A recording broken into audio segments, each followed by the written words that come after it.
देवी शक्ति के शक्तिपीठ को स्थापित करने में महादेव सफल हो गए। देवी सती के दोनों अंश और उनकी ऊर्जा यह है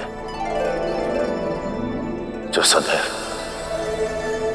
इस संसार को शुभ ज्ञान और शुभ वचनों से शुद्ध करेगी।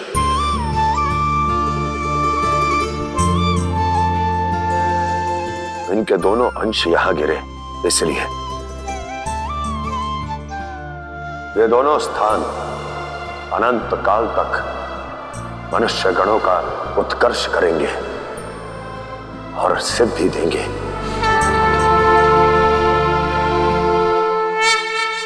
ये स्थान हर सिद्धि और अवंतिका के नाम से जाने जाएंगे। अवंतिका के नाम से जाने जाएंगे। अवंतिका के नाम से जाने जाएंगे।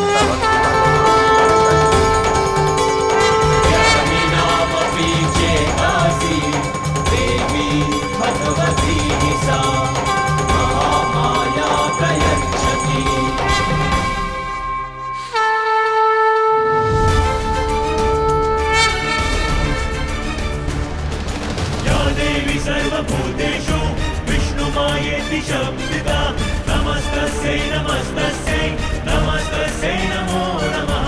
या देवी सर्वभूतेषु बुद्धिरूपेण संस्थिता नमस्तस्यै नमस्तस्यै नमस्तस्यै नमो नमः। या देवी सर्वभूतेषु शान्तिरूपेण संस्थिता नमस्तस्यै नमस्तस्यै नमस्तस्यै नमो नमः। माता का ये शक्तिपीठ संसार में भक्ति की शक्ति का प्रतिबिंब होगा। संसार में भक्तों पर सदा सदा के लिए शिव और शक्ति की कृपा सदैव बनी रहेगी। शिव शक्ति की जय बोलो, शिव शक्ति की जय बोलो, शिव शक्ति की जय बोलो, शिव शक्ति की जय। अपने नंदी का प्रणाम स्वीकार कीजिए। आपके आशीर्वाद से ही महादेव की सेवा संभव हुई। जय उज्जैनी माता की जय उज्जैनी माता की जय।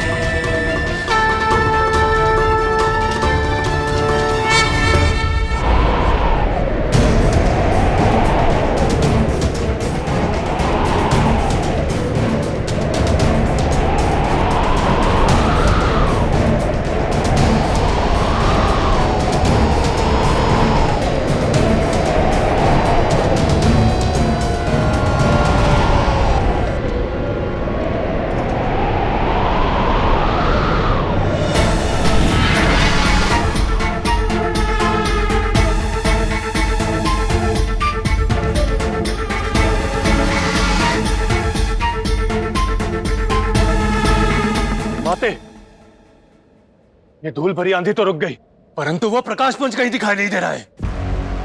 कहाँ लुप्त हो गया वो? प्रतीत होता है इस धूल में कहीं लुप्त हो गया है। हमें उसे पुनः ढूंढना होगा। यही कहीं होगा।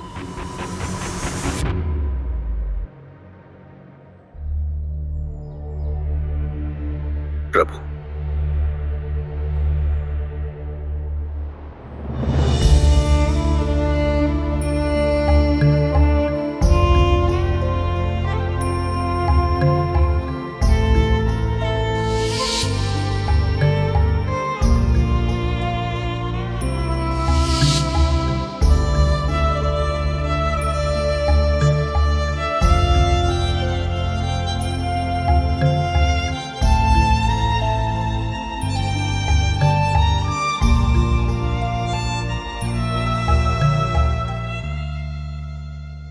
महाराज बलि, महादेव ने देवी सती के दोनों अंश को शक्तिपिंड के रूप में स्थापित कर दिया है और साथ में अपना रुद्राक्ष भी। मेरा सुझाव तो ये है माता कि उस नए शक्तिपिंड की खोज छोड़कर हमें उसी शक्तिपीठ को नष्ट कर देना चाहिए। अपने मूर्खता भरे सुझाव अपने पास ही रखो राहु। शिव ने स्वयं उस शक्तिपीठ को स्थापित किया है। इसका अर्थ है कि वो स्वयं वही होंगे। हम शिव से भी युद्ध के लिए सज्ज हैं। शिव से युद्ध करोगे? जो एक भूल से सीख जाए वो बुद्धिमान होता है बलि। परंतु जो बार बार भूल करे वो मूर्ख भी कहलाता है और अपने नाश का भागी भी। शिव के एक अंश का तांडव देखा था ना दक्ष सभा में। शिव से कभी नहीं जीत सकते तुम।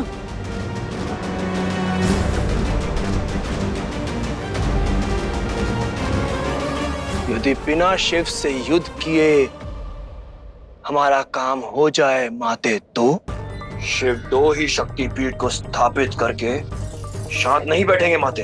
49 और शेष हैं, तो क्यों ना वहां हम तब जाएं जब शिव स्थापना कर कर अन्य देवताओं के साथ दूसरे पिंड की खोज में निकले। तब हम वहां जाकर बड़ी सरलता के साथ उस शक्ति पीठ को नष्ट कर सकते हैं। वो शिव है राहु, तुमसे और तुम्हारी सोच से कहीं तीव्र और दूरगामी है वो। शक्ति पीठ के पास रुद्राक्ष स्थापित करने का अर्थ नहीं समझे तुम? ये रुद्राक्ष मेरा ही रूप है जो सदैव आपके पास रहेगा। ओंकारा सदा शिव नीलकंठ महेश्वरा वीर इस संसार को बताएगा कि शिव अपनी सती, अपनी शक्ति से अलग कभी नहीं हो सकता।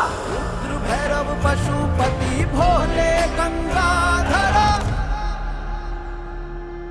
हमारा प्रेम, हमारा समर्पण अमर है। मैंने आपको एक वचन दिया था। मैं तुम्हें यह वचन देता हूं सती कि मैं सदैव तुम्हारी रक्षा करूंगा। आपका जन्म समाप्त हुआ, परंतु मेरा वचन अभी शेष है।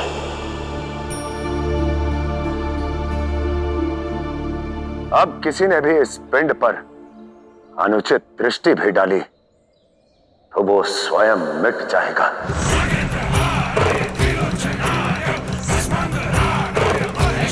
मुक्त कर दो भृगु ऋषि को। महादेव, आपके गणों से ऐसे दुस्साहस की अपेक्षा नहीं थी। आपके सामने एक ऋषि का अपमान हुआ, लेकिन फिर भी आप मौन रहे। आज जो आपने किया है ना, वो आपके व्यक्तित्व को शोभा नहीं देता महादेव। जो आप कर रहे थे, क्या वो एक ऋषि को शोभा देता है भृगु ऋषि? एक ऋषि का धर्म होता है कि वो समाज की दशा को सकारात्मक दिशा दे, ताकि यह समाज उत्थान करे, पतन नहीं है। आपका मत है कि शक्ति पीठ की स्थापना एक पिता और एक पति के शत्रुता के प्रतीक माने जाएंगे, जबकि सत्य यह है कि मेरी शक्ति के पीठ इस संपूर्ण संसार में प्रेम के प्रतीक के रूप में पूजे जाएंगे, पूजे जाएंगे, पूजे जाएंगे, पूजे जाएंगे।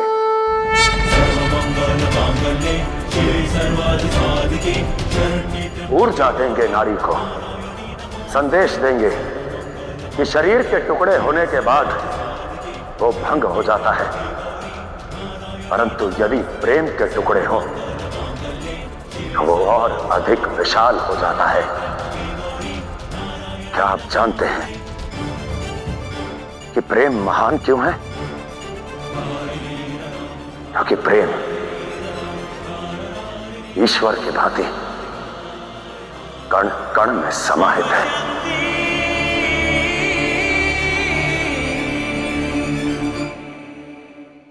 अब वो रुद्राक्ष नहीं, शिव है जो वहां अपनी शक्ति की रक्षा के लिए साक्षात होंगे। यदि हमने उस शक्ति पुंज को खंडित करने का प्रयास भी किया तो नाश हमारा होगा, क्योंकि शिव तो अविनाशी हैं। तो क्या करें माते हम? एक उपाय है मेरे पास। इधर उधर भटकने की बजाय अब हम शिव का अनुसरण करेंगे। अब शिव स्वयं ही हमें शक्ति पिंड तक लेके जाएंगे और जब अगले शक्ति पिंड का हमें भान हो जाएगा तो उसके और रुद्राक्ष के स्थापित होने से पहले ही हम उसका नाश कर देंगे।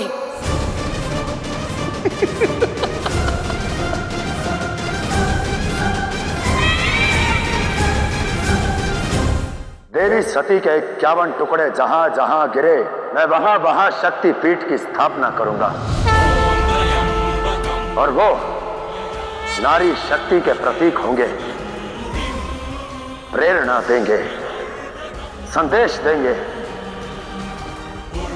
कि एक नारी किसी भी भूमिका में क्यों ना हो, वो स्वतंत्र शक्ति होती है।